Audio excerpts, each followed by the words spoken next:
ఈ శిష్యులను తయారు చేయడమే కాకుండా తన జన్మదినోత్సవం రోజున తను దండలేంచుకుని తన కేకులు కట్ చేసుకోకుండా ఒక లబ్ధప్రతిష్ఠైనటువంటి నిజంగా ఈ కళకి కృషి చేసిన బయట వ్యక్తులను తీసుకొచ్చి వాళ్ళని సత్కరించాలనేటువంటి ఒక మహోన్నతమైన ఆదర్శం ఏదైతే ఉందో దానికి నేను శిరస్సు వంచి పాడాలి.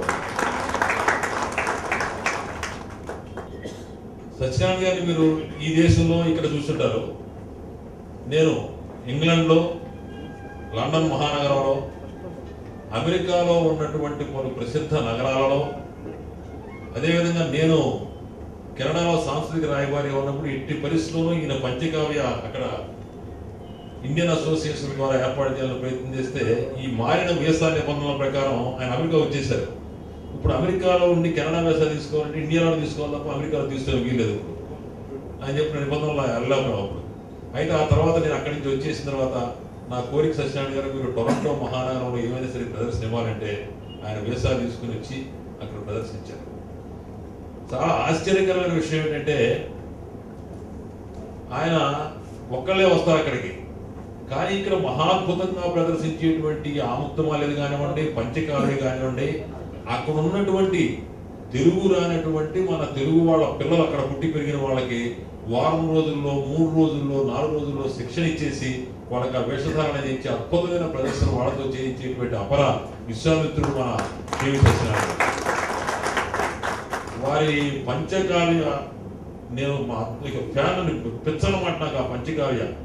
మనకి శంకరామరావు సినిమాలో శంకర శాస్త్రి గారు అంటే ఆవిడ పరిగెత్తినట్టు నేను ఈయన పంచకావ్య ఎక్కడ ప్రదర్శిస్తే అక్కడ పరిగెత్తూ ఉంటాను, అట్లా పరిగెత్తూ ఉంటాను.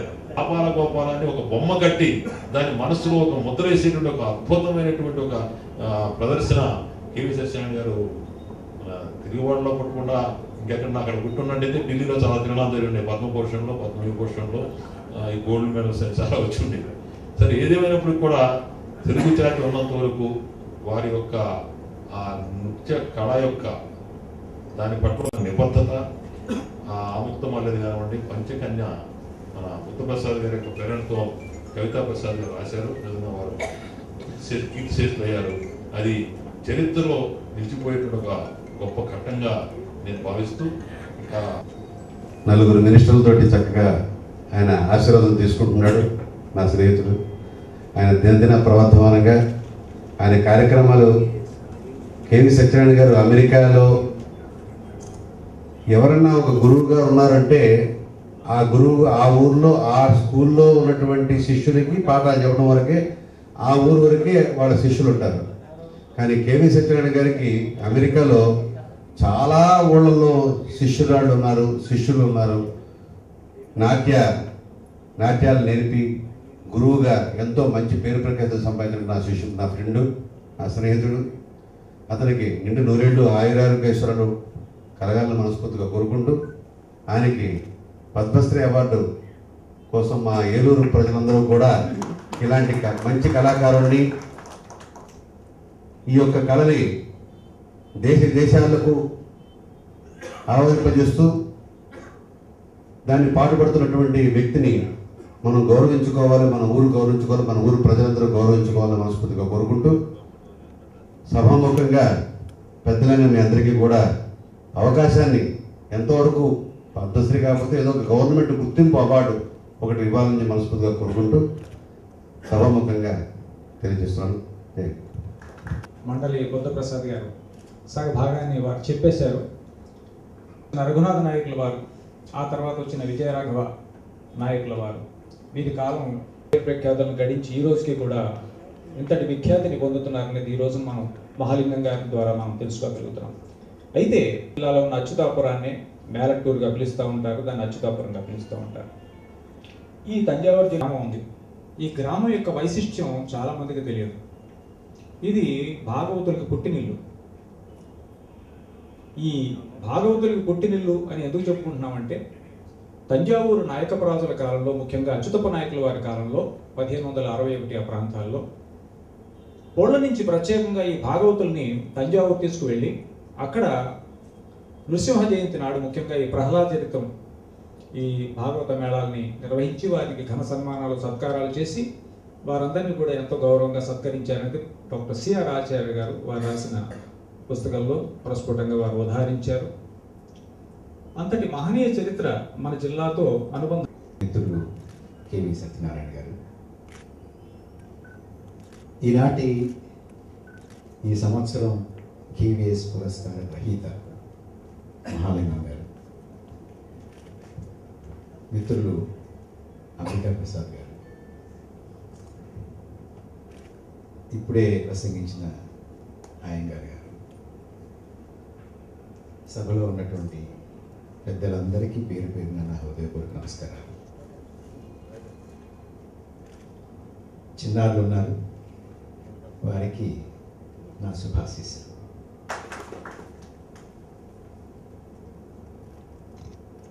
వేదిక మీద బుద్ధప్రసాద్ గారితో, మహాలింగం గారితో, లక్ష్మీప్రసాద్ గారితో, మా సత్యనారాయణ గారితో, ప్రసాద్ గారితో కలిసి కూర్చోవడం నా భాగ్యంగా నేను భావిస్తున్నాను.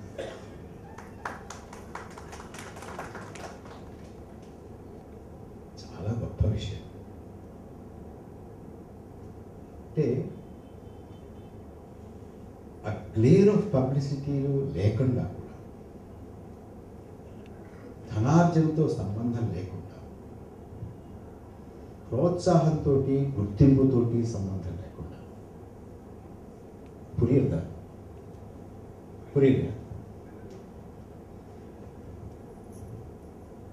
ఆ కళని కొన్ని శతాబ్దాలుగా ఏమాత్రం కూడా రాజీ లేకుండా అంతటి నిష్ఠతోటి నిబద్ధతతోటి పోషించుకుంటూ,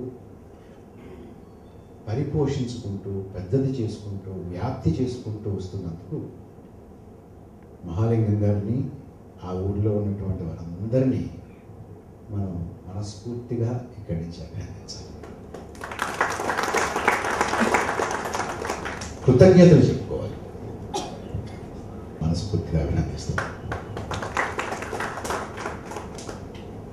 వారికి జన్మదిన శుభాకాంక్షలు కూడా తెలియజేస్తున్నాను. అనేక జన్మదినాలు ఆయన జరుపుకోవాలి. ఇటువంటి మహానుభావుల్ని ఇక్కడ తీసుకొచ్చి మనందరి చేత వారిని సత్కరింపచేయాలి అని నేను కోరుకుంటున్నాను.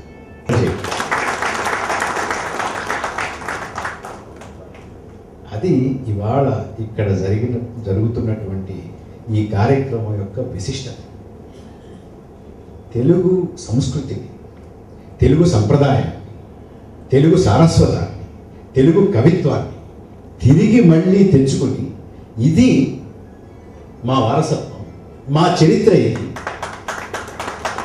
అని సగర్వంగా మళ్ళీ మనం నుంచుని ఈ ప్రపంచానికి చాటి చెప్పేటటువంటి ప్రక్రియలో జరుగుతున్నటువంటి కార్యక్రమంగా ఇవాళ నేను దీన్ని భావిస్తున్నాను. అంత గొప్ప కార్యక్రమం. కేవీఎస్ గారిని నేను మనసారా అభినందిస్తున్నాను.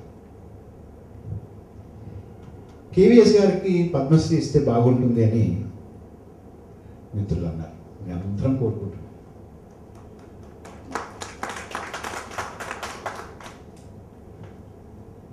పద్మశ్రీలు వస్తాయా, తెచ్చుకోవాలా?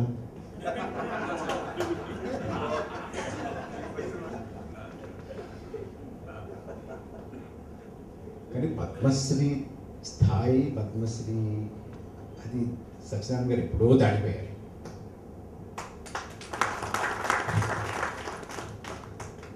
నాకు షేక్ చినమౌలానా గారు ఒక ఇంటర్వ్యూ బాగా గుర్తు. బుద్ధప్రసాద్ గారు చాలా ముఖ్యమైనటువంటి విషయాన్ని చెప్పారు మనకి.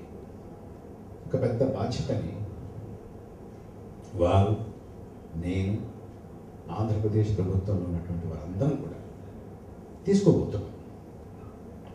ఇప్పటికే కూచిపూడి నాట్యారామానికి ముఖ్యమంత్రి చంద్రబాబు నాయుడు గారు ఒక ప్రత్యేకమైనటువంటి సంస్థను నెలకొల్పి దానికి 100 కోట్ల రూపాయలని కేటాయించారు.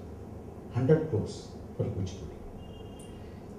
దీని పరిధిలోకి ఈ యక్షగానాల్ని, మేలట్టూరుని, వీటన్నిటినీ కూడా తీసుకొచ్చి వీటన్నిటికీ కూడా ప్రోత్సాహాన్ని ఇవ్వడానికి మేము, బుద్ధప్రసాద్ గారు, లక్ష్మీప్రసాద్ గారు మీ అందరం కలిసి వెళ్ళి ముఖ్యమంత్రి గారికి చెప్పి వారిని ఒప్పించడానికి మేము ప్రయత్నం చేస్తూ ఒప్పించగలమనేటటువంటి విశ్వాసం ఉంటుంది, ఒప్పుకుంటారు అనేటువంటి నమ్మకం ఏర్పాటు చేసినందుకు వారికి శుభాకాంక్షలు తెలియజేస్తూ నేను మీ దగ్గర సెలవు తీసుకుంటాను. డాక్టర్ పరకాల ప్రభాకర్ గారు ఎంతో ఉత్తేజకరమైన ప్రసంగం చేయటం కాకుండా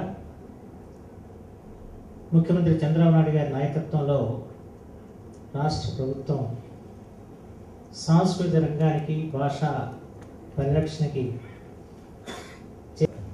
తంజావూరులో మెలట్టూర్ మహలింగం గారు ఈ మెలట్టూర్ నాట్యంలో ఒక విశిష్టతని పొంది ఉన్నారు. ఆ మహనీయులు భాగవత మేళానికి ఒక వెలుగువలే భాసిల్లినారు.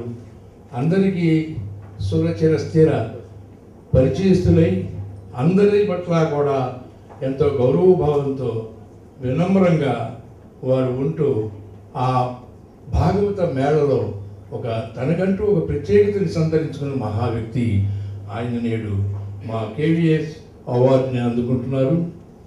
వారు 1964 నుంచి స్త్రీ పాత్రలలో చాలా రాణించారు. సుమారుగా 1989 వరకు కూడా స్త్రీ పాత్రలు ధరించి తమకంటూ ఒక విశిష్టతను సంతరించుకున్నారు. ఒక నాట్యంలోనే కాదు, వారు నాటకాల్లో కూడా హీరో వేషాలు వేశారు.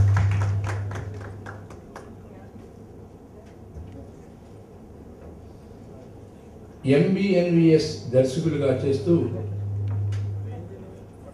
భాగవత నృత్యాలకి ఆయన గుండె వంటివారు. ఈ భాగవత నృత్యాల్లో ఒక హృదయంగా భాసిల్లుతూ రసజ్ఞులైన ప్రేక్షక మహాశైలి యొక్క హృదయాలను తొలగొన్నారు అంటే అతిశయోక్తి కాదు.